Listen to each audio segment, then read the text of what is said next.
Hola, hola amigos y amigas de País Lobo, Radio Mía, Radio La Mega, Despierta FM y Radio Viva. Soy Rocío Gambra y esto es un nuevo Política Podcast. El día de hoy tenemos una invitada especial que de invitada va a tener poco porque se va a quedar en los micrófonos aquí a analizar la política conmigo y es alguien que la conocimos a través de los micrófonos de País Lobo, por lo menos yo la conocí a través de los micrófonos País Lobo. Bueno, no me doy más vuelta, ella es Nancy Carola Márquez, ex consejera constitucional y ella viene de Chiloé. ¿Cómo estás, Nancy?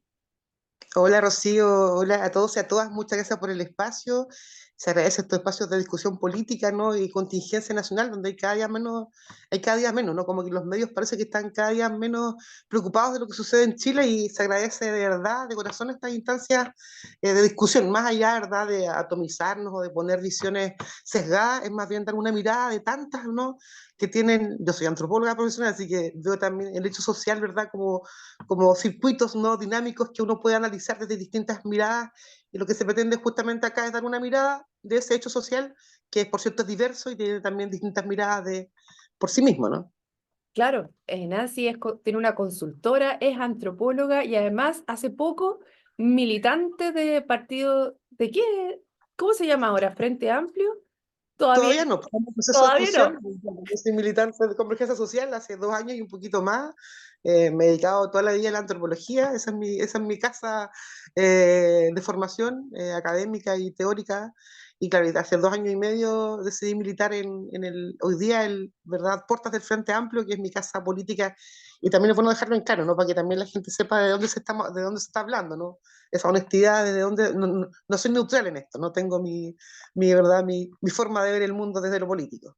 Y eso es lo interesante y por eso mismo te invité, porque a pesar de que nosotros venimos de mundos distintos, tenemos siempre la mirada de ir a buscar qué es lo que hay detrás de esa conversación que de repente es tan difícil, más allá de las caricaturas, de poder entender y llegar a avanzar en la conversación política, que en estos días es bastante difícil. Pero yo creo que está muy ideologizado y va poco a resolver los problemas que están y se pierde los problemas que existen dentro de la sociedad y se pierde la realidad de decir la política y la democracia es capaz de resolver mis problemas. Nosotras estamos aquí desde micrófonos nada más y no con ningún poder político real, pero sí con la intención de poder ir avanzando a ver desde las distintas miradas qué es lo que pasa detrás de la política, cuál es el análisis que nosotras podemos hacer. Así que eso me pareció un ejercicio súper interesante que lo hiciéramos constantemente y por eso te traigo los micrófonos, Nancy. Y además Bueno, mujeres, que tampoco y es tan usual. sí, exactamente, mujeres hablando de política es poco usual, efectivamente, y que no vayan de candidata, a no ser de que, porque tú estás vetada ahora de ir a Vamos, candidaturas a cualquier cosa, ¿no? nosotros decimos, tenemos más veto que previsión de vida. Tenemos un veto enorme. Mucho, como en 3 días más voy a poder ser candidata de nuevo. En 3 vidas más. O sea, es que estamos vetados para todas las elecciones siguientes, para todas. Para todos los ciclos continuos, o sea, para concejal, alcaldesa, gobernador regional, diputada, senadora, todo, todo, todo, hasta que vuelva el ciclo de nuevo.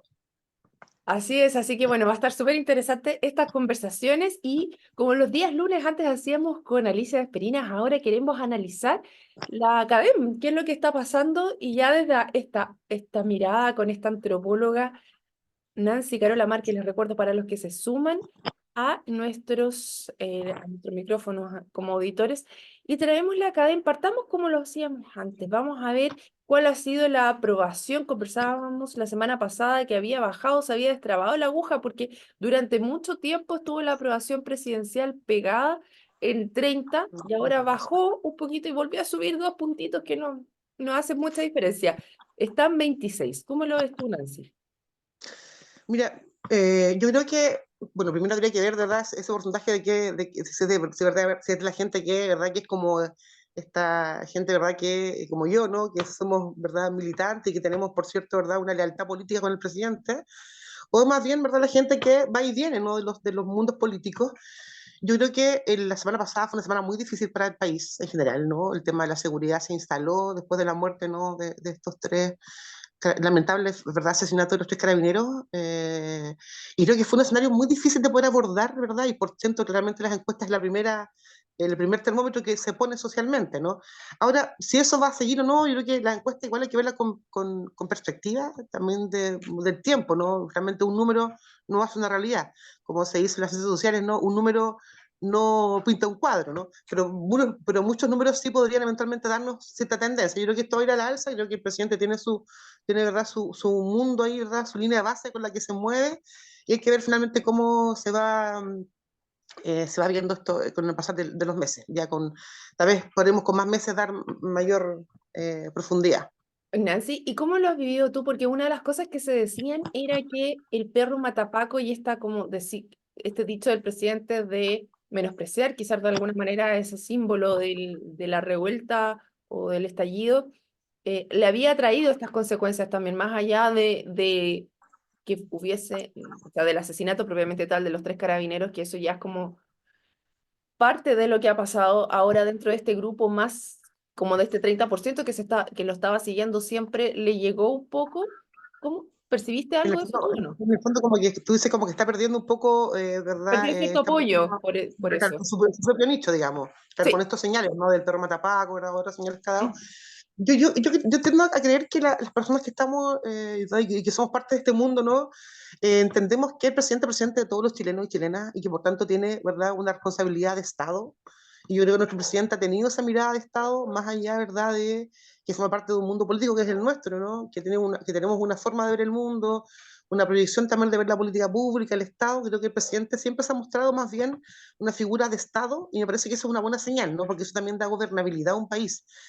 Y creo que esa línea también ha sido una línea como de país. Nosotros no tenemos presidentes así, ¿verdad? Extremadamente como caricatura. Nosotros hemos tenido presidentes, yo creo que bastante, como decimos acá en Chiloé, juiciosos. En general, todos los que han estado en la presidencia después de la, ¿verdad? Después de la dictadura, han sido gente, yo creo que ha puesto equilibrios, ¿no? En su rol como presidente, y me parece que eso es lo que tiene que hacer un presidente de la República. O sea, justamente dar el punto de equilibrio, ¿no?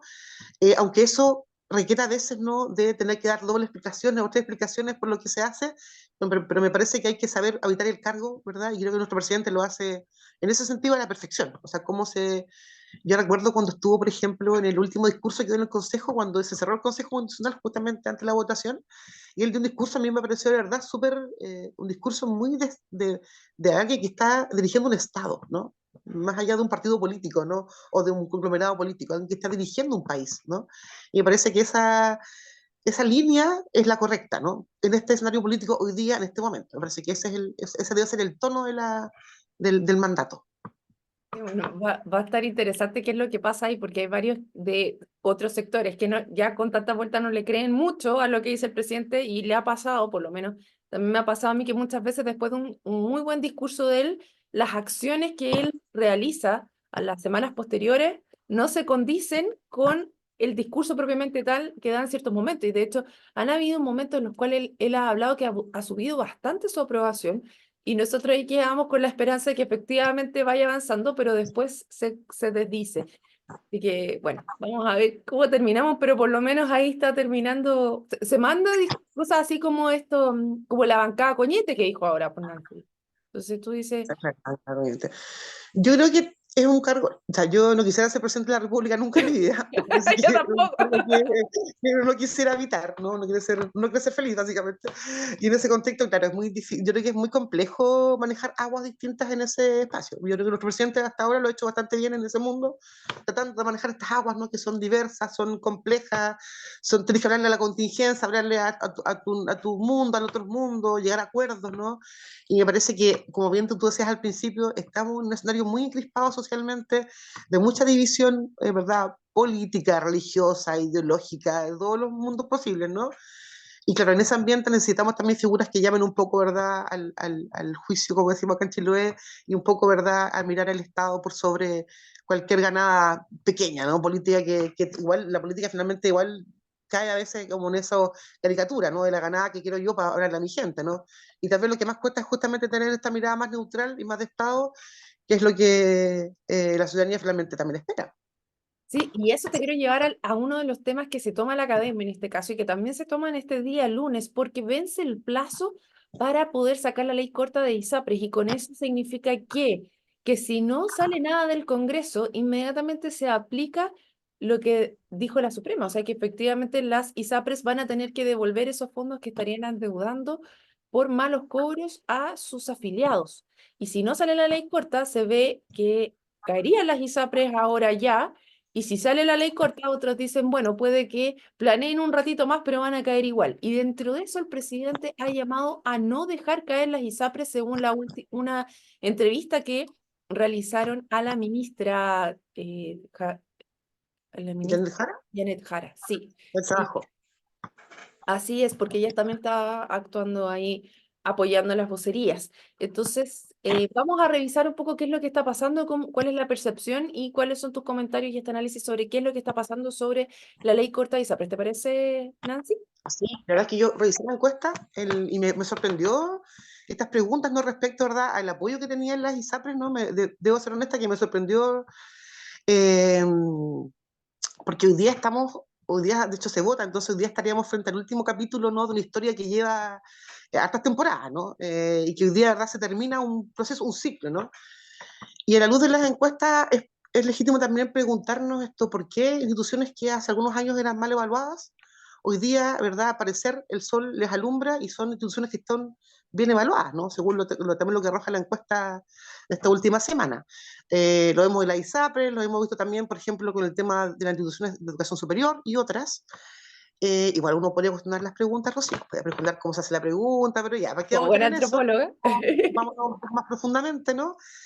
Y en lo profundo yo creo que hay una lógica muy humana en eso de asegurar lo que tenemos, ¿no? Lo que conocemos, ¿no? Mm. Porque la incertidumbre finalmente siempre genera distancia. Eh, si bien hoy con la ley corta hay algunas certezas, ¿no? Como por ejemplo, ¿verdad? Bueno, que a toda luz va a ser aprobado al parecer, y establece algunos elementos como los años de pago, ¿verdad? Que además reconoce el total de la deuda, que hay diferenciación de los pagos respecto a las edades, ¿no? Que además moderniza FONASA, ¿no? Es decir, genera condiciones a mediano y corto plazo para una navegación relativamente tranquila, ¿no? Pero en ningún caso constituye los cimientos para una gobernanza en temas de salud. Yo creo que eso es innegable, ¿no? Es que Eh, justamente eh, ahí va, porque no vas al... Esta era una ley corta, que se suponía que se tenía que tramitar rápidamente. Igual nos ha tomado un año y medio más o menos en tramitar esta ley corta. Ya es complejo. Imagínate lo que es la conversación respecto a ir al fondo del problema, finalmente, lo que tú hablas de la gobernanza del sistema de salud, y es una de las cosas que decía, mira, es súper interesante tener esta conversación contigo, porque tú estuviste pensando en la Constitución y justamente en esa parte que hablaban eventualmente de un sistema universal de salud, o sea, un seguro universal de salud donde trataban de abordar un poquito, no un poquito, bastante el fondo del problema, ¿no? Sí, bueno, como ahí te reitero que efectivamente yo creo que la ley corta soluciona estas cosas como específicas, ¿no? A mediano y largo plazo, pero nos genera como, Nada. ¿verdad?, una carta que nos genere, ¿verdad?, al menos una tranquilidad en términos de, por ejemplo, porque yo creo que la ley de larga vida de salud es una hoja en blanco, todavía no hay cimientos para, ¿verdad? Es todavía muy a proyección y para la ciudadanía, ¿verdad? Como bien decimos en chileno, es más diablo conocido que diablo por conocer, ¿no? Se ha dicho que es tan tradicional en Chile. Entonces, claro, eso sumado que además existe, ¿verdad?, una distancia con el mundo público y con, ¿verdad?, con las prestaciones que hace el Estado, ¿verdad? Hay como un estigma respecto, ¿no?, de que, o un miedo también, ¿no?, de que yo discrepo de eso, por cierto, yo creo que el sistema funciona, ¿no? Pero hay gente que tiene esa distancia y también, Rocío, hay que decirlo que todos estamos permeados por un individualismo, ¿no?, que es propio de un etos, ¿verdad?, del neoliberalismo y eso es innegable y también eso tiene un peso, ¿no?, en el momento de definiciones políticas, ¿no? Eso por un lado respecto a las encuestas, pero las encuestas igual son una mirada, ¿verdad?, a veces tendenciosa de un momento y fin. A mí Pero lo me que parece me llama mucho la atención es la lámina 19 cuando le preguntan a la gente preocupación frente a posibles quiebras de ISAPRES. Y un 54% dice que le preocupa poco o nada que las ISAPRES quiebren. O sea, en verdad, como que no es relevante. Solamente un 30% dice que mucho, bastante le preocupa que las ISAPRES quiebren. que también pongo la pregunta nuevamente, pero no nos metamos en ese tema de encuestas ni preguntas específicas, pero yo creo, claro, que como te digo, son momentos específicos y me parece que los elementos que tomamos recién en la discusión, que en el fondo es verdad el miedo a no saber lo que va a pasar y por tanto me quedo con lo que conozco, ¿no? Que es humano, eso también es de sociedades gregarias, ¿no? Definir lo que es, ¿verdad? Finalmente, todo instancia del cambio requiere de un contenido profundo para que la gente, ¿verdad?, pueda saltar ese cambio, o si no, ¿verdad?, siempre la respuesta va a ser más bien conservadora. Eso lo dicen también todos los estudios, ¿no? La respuesta frente a la incertidumbre siempre va a ser conservadora. Eh, eh. Eso por un lado, ¿no? Y por otro lado, también es importante, ¿verdad?, poner, más allá de las encuestas, es bueno hacer como un poco de historia y entender por qué llegamos a este punto. ¿Verdad? De esta deuda gigante por parte de las ISAPRES. La Corte Suprema, ¿verdad?, que es un organismo distinto al gobierno, también hay que decirlo, no, no es lo mismo, no es un poder distinto del Estado, para que no se confunda quienes nos están escuchando. En noviembre del 2022 emite un fallo, ¿no?, que obliga a las aseguradoras ISAPRES a reponer los cobros excesivos, ¿no?, que les hicieron a sus usuarios desde el 2019. Recordemos, ¿verdad?, que este es un sistema, ¿verdad?, que se instaló en 1931 durante la dictadura militar, ¿no? Eh, y en ese contexto, ¿no?, el sistema también ha sido foco de miles de recursos judiciales, justamente por lo abusivo que es, ¿no?, respecto a su alzas de precio en los planes, respecto de instalar un modelo que es abusivo y que además discriminatorio con las mujeres en edad fértil, con los ancianos, con los enfermos crónicos, ¿no?, etcétera. Y las AFP tenían un plazo para pagar de 6 meses, este plazo después se fue ampliando, ¿no? Y hoy tenemos este escenario ¿verdad?, que en medidas concretas y reales, lo que hace hoy día, ¿verdad?, se está viabilizando el funcionamiento de las ISAPRES, y sinceramente también creo que era el único camino posible, no había otro camino. Y también otro elemento importante de analizar es que este problema, ¿verdad?, no nace porque un funcionario se equivocó o porque un empleado lo hizo mal, ¿no? Esto es más bien, ¿verdad?, existe una debilidad regulatoria, ¿no?, que es más profundo que alguien lo haya hecho mal específicamente, ¿no? Es legítimo entonces en este contexto preguntarnos, ¿verdad?, ¿dónde está la superintendencia, ¿no? ¿Dónde está Eso quienes debían mismo. efectivamente regular, ¿no?, este sistema, ¿no? O sea, de todas maneras, porque se supone que aquí está también por un fallo de la fiscalización y la regulación, porque la Corte Suprema no debiera haber fallado para todos algo que estaba haciendo uno a uno, pero la cantidad de judicialización de estos temas fue la que lo llevó a empujar y ir un poco más allá. Y uno pregunta ahí, efectivamente, ¿dónde está la superintendencia? Ahora dicen, y escuchaba a Mochati en la mañana respecto de esto, y él señalaba que podría tener si es que esto no se paga, la persona que tendría que ir detenida por no hacerse cargo de esto para poder hacer que se cumpla efectivamente la ley, que se cumpla el pago hacia los afiliados, sería el encargado de la superintendencia, no sé si es presidente, director, no sé cómo se llama el cargo, pero la persona que está arriba de la superintendencia de salud. En el fondo, el superintendente, ¿no? Y Claro, que porque él además, tendría muchos la de ellos también. responsabilidad legal de hacerse cargo de que se cumpla esto. Y ahí hay un tema, yo creo, Rocío, regulatorio, porque finalmente no estamos en presencia de una debilidad regulatoria. Y eso para un Estado es terrible. El mercado no se puede regular solo, porque eso genera, ¿verdad?, un menoscabo para la ciudadanía como nosotras, o como el resto de Chile, ¿no?, ¿verdad?, que no es parte de esos mundos. Por tanto, también hay que poner un ojo en eso, ¿no?, en la regulación del mercado, porque además muchos también de estos sorprendentes después terminan trabajando en la ISAP y la aseguradora. No sé, igual, ¿para qué vamos a hacer una cosa por otra, ¿no? O sea, finalmente es un sistema que yo creo que tiene hartos desafíos, tiene más desafíos que respuestas hoy día, ¿no? El sistema de salud tiene que prever, ¿no? A mí me pone contenta, eso también lo conversamos con algunas diputadas, ¿no? Nos pone contenta, por ejemplo, que FONASA se haya implementado y se haya reforzado a través de esta ley corta, ¿no?, que estemos reforzando en algunos temas, ¿no? Yo soy de las personas que cree, y también hay gente que no lo cree, y también legitimo eso, ¿no?, de que yo creo que efectivamente el sistema público funciona, da cobertura hasta el último habitante de este país, funcionan las postas, funcionan los consultorios, funciona el sistema de salud primario, ¿no? Hay sistemas que están funcionando y que por tanto debemos seguir reforzando, ¿no? Yo me acuerdo que la mayor discusión en el Consejo y la Comisión 4 donde yo estaba era justamente, ¿verdad?, el sistema privado versus el sistema público, ¿no? Yo creo que el sistema público siempre se debe estar reforzando, ¿no?, porque nos da garantías de acceso a todos y a todas, ¿no?, a todos los chilenos y chilenas, independientemente de la plata que tengamos para acceder a la salud, ¿no? Eh, Pero y me parece ahí, que hoy día tenemos más preguntas que respuestas a largo plazo. Me parece que tenemos que ser capaces, y también es un tema político, ¿no?, de cómo se generan las condiciones de gobernanza básicos para una ley larga de salud que permita y que además profundamente O sea, te llama a la pizarra de cómo tú percibes la salud, de cómo tú ideas la salud, de cómo tú piensas que debe ser la salud pública, ¿no? Desde dónde está, quién la paga y la financia, quién la prevé, ¿no? Quién la provee, ¿verdad? ¿Quién le da gobernanza a eso? ¿Quién la sostiene, ¿no? Yo el tema de salud es un tema tan complejo como el tema de la educación. Creo que es un tema de los temas pendientes que hay que hacerse cargo.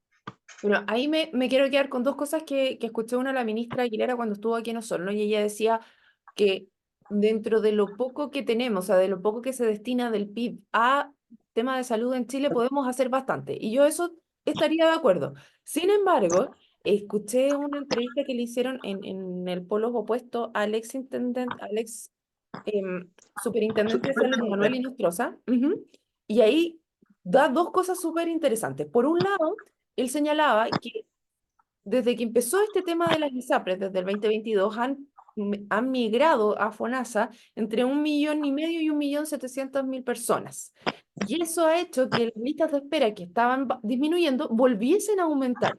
Y por otro lado, que daba una cifra así que era escalofriante, que 44,000 personas habían fallecido en las listas de espera mientras esperaban tratamiento. Entonces, claro, funcionaba dentro de cierta manera que estaba, que con lo que teníamos, pero una vez que empieza este temor a lo que va a pasar con las ISAPRES y toda esta conversación, se ve más estresado el sistema y no estaría dando abasto a lo que viene. Entonces, dejar caer las ISAPRES propiamente tal o no hacernos cargo de lo que está pasando, quizás con lo que había podíamos estar saliendo de un hoyo, pero se viene con un exceso de presión ahora que tú dices, bueno, ¿cómo va a responder este sistema y qué es lo que va a pasar? Y justamente ahí puede ser quizás no solamente lo que tú señalabas de este temor a ser conservadores de que mantengamos lo que tenemos, sino que la opción que existiría no, no estaría respondiendo a las necesidades que tenemos actualmente y nos dejaría peor de lo que estamos, ¿o no? ¿Cómo lo Es ves? que por eso también la ley corta implementa, ¿verdad? Y da y refuerza la FONASA, justamente por esta cantidad de gente que tú dices, ¿verdad? Que llegó a FONASA. O sea, cuando los privados falla, está el Estado. Y así hemos visto, ¿verdad? En la historia de nuestro país, ¿verdad? Como un país capitalista.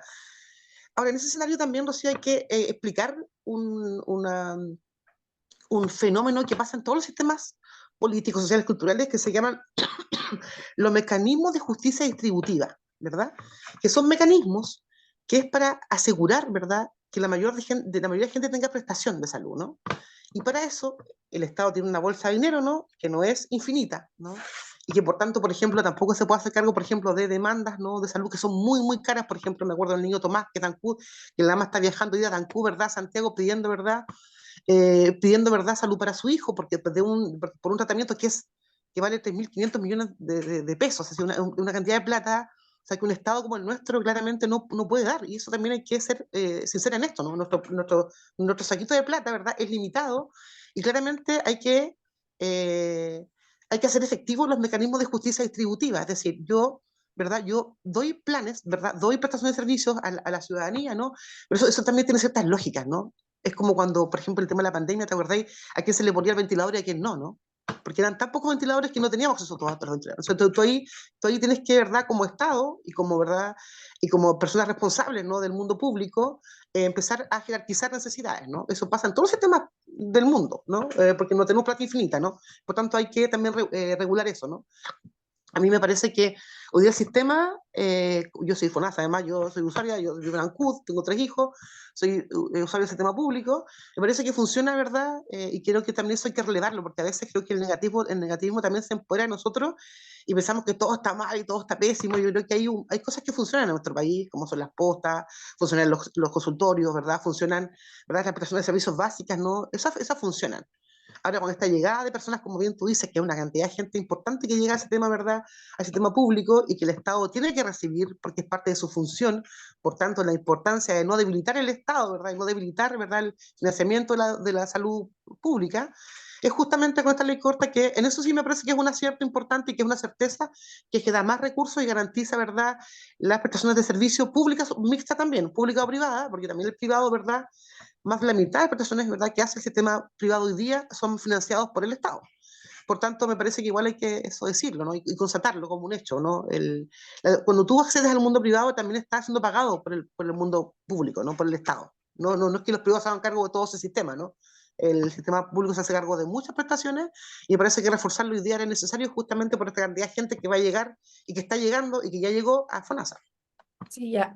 Ahí es donde a mí me entra la duda, bueno, y es un tema súper complejo de cómo arreglar el tema de salud de los sindicatos en general, que yo lo veo bastante complejo, porque justamente cuando uno habla de cómo mejorar el sistema de salud, una de las cosas que se dicen, por ejemplo, en el privado, es que no tienes listas de espera. Una de las buenas cosas que ha avanzado, por ejemplo, el auge, es que si tú tienes, eso es una prestación garantizada frente a una enfermedad compleja, por ejemplo, si tienes problemas de cadera. O sea, cuando tienes que operarte la cadera, te dicen, ok, usted se tiene que operar. Y si el sistema público no es capaz de darte la operación en 6 a 8 meses, entonces tú puedes ir al privado y efectivamente hacer esa operación y con eso vas reduciendo las listas de espera y obtienes la atención que necesitas.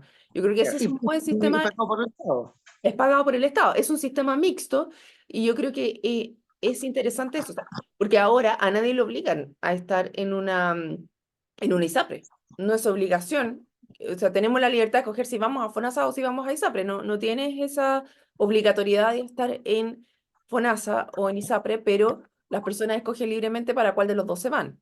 O Entonces, sea, que pueden, o sea, que tienen solo también recursos para usar la ISAPRE, o sea, ya, pero es que si las ISAPRES son así el demonio vestido, podrían no estar ahí y irte directamente a FONASA. O sea, por algo hay personas que efectivamente siguen escogiendo las ISAPRES. claro, pero también, o sea, es una fantasía decir que todos los chilenos y chilenas tenemos la posibilidad de elegir, porque eso no es verdad. No, claramente existe para abajo, pero las personas que pueden pagarlo por algo escogen el sistema privado, porque Claro, probablemente tienes menos tiempos de espera. A eso iba, o sea, no es, tú te podrías cambiar a FONASA si así lo quisieras antes si el sistema funcionase tan bien, y por algo existen personas que siguen queriendo ir al sistema de ISAPRE, y no creo que sea solamente porque quieran pagar más, sino porque esperan una atención más oportuna. claro. Yo, mira, yo siempre digo, yo soy de Chiloé y acá no vale nada tener ISAPRE porque acá el sistema público, porque no hay más. El sistema público acá es lo único que funciona. Y también relevar algo, Rocío, que esto es más personal, pero hay una cobertura también a la salud mental que hoy día está funcionando en el sistema público. Yo estoy de verdad gratamente sorprendida porque me ha tocado de manera personal, no a mí, pero gente que yo conozco, acceder a un sistema de adolescencia, salud mental que funciona de verdad a la perfección. O sea, yo lo he vivido y de verdad que ahí digo, gracias a estar en Chile y gracias, porque cuando tu hijo tiene problemas de salud mental y tú no tienes acceso a un psiquiatra, no tienes cómo pagar un psiquiatra que vale por lo menos 90.000 pesos, no tenéis forma de medicarlo, no tenéis forma de pagar, ¿verdad?, ningún tratamiento a la salud mental de un joven, que hoy día está muy compleja el tema de la salud mental de la adolescencia, el sistema de salud responde, ¿no? Y hay un Estado que está respondiendo frente a una demanda que parece que post pandemia se acrecentó muchísimo y también requiere de recursos para eso, ¿no? Y me parece que el Estado en esos elementos va respondiendo no, de muy buena manera, ¿no? Hay un Estado Yo detrás creo y eso que se va avanzando. Tengo casos cercanos, qué sé yo, de personas acá y tengo y he tenido la oportunidad, buena o mala, de ver cómo funciona en España también el tema de salud para adolescentes. Es harta la diferencia entre uno y otro, es harta la diferencia en el sistema de salud. Acá creo que yo tuve la posibilidad de conversar con la directora del Servicio de Salud Mental de acá, o sea, que son tres y que efectivamente para los adultos mayores que tienen problemas grandes los derivan, está muy bien hecho. Lo que falta todavía, y creo que estamos al debe como país, es en general con las adicciones. Porque llega un punto que también, lo mismo que decías tú, Nancy, que es pequeña la bolsa, no es una gran bolsa que tengamos recursos ilimitados, pero llega un punto en el cual tenemos todavía ahí cómo avanzar en el tema de las adicciones, porque es un gran tema, es es un que temazo. si no, queda todavía y en esta misma libertad de decir, si la persona no quiere ser tratada, no tienes cómo, pero toda la familia de alrededor de esa persona queda en una desprotección muy, muy alta. Y ahí, claro, tú dices, ¿cómo te hacer cargo? El sistema no puede hacerse cargo de todo, pero ahí creo que todavía nos falta, de cierta manera, que vamos avanzando, pero no estamos completos. Bueno, se nos va el tiempo, Nancy. Yo creo que aquí nosotras nos ponen play y podemos conversar Toda días la vida. toda la vida y vamos a seguir conversando durante todos los lunes. Así que, bueno, vamos a ver qué es lo que pasa también con el tema de las ISAPRE. Está la votación el día lunes a las 23:59 se cumple. Ya tiene que pasar por ambas cámaras, Senado y Diputados, y vamos a ver qué es lo que pasa con esta ley corta, que como yo creo es también como Que si se logra aprobar, vamos a seguir planeando un poquito más, pero como tú bien decías, no hay certezas. Nancy, dos invitaciones. Tú nos tenías una y yo tengo otra después para darnos también. No, solo a que, bueno, si le interesa la política o la filosofía política, puedan leer. Yo estoy leyendo este libro que me gustó mucho, que es de Yun Han, que es La crisis de la narración. Si quieren leer, ahí es de Paidós, está muy buena. Y ahí, invitarlos a leer sobre política. Creo que a veces en política hay mucho discurso, pero muy poco contenido. Creo que todos tenemos el deber y la responsabilidad de educarnos y formarnos en las opiniones. Así es, y yo los quiero invitar también para este 25 de mayo al Rugby 10 que se va a realizar en el Sago, en el recinto Sago, para que vayan a verlos, va a estar buenísimo. Equipos de hombres y mujeres desde las 8:30, también buen ambiente, buena comida, buena bebida, así que para que no se lo pierdan este 25 de mayo para que vayan a verlo. Bueno, Nancy Carola Márquez, muchas gracias por conversar con Nos vemos el nosotros lunes, el nos día vemos de el otro hoy. lunes. Nos vemos el próximo lunes y a todos los que se sumaron los dejamos invitadísimos para otro programa del Política Podcast. Nos vemos. Chao, chao.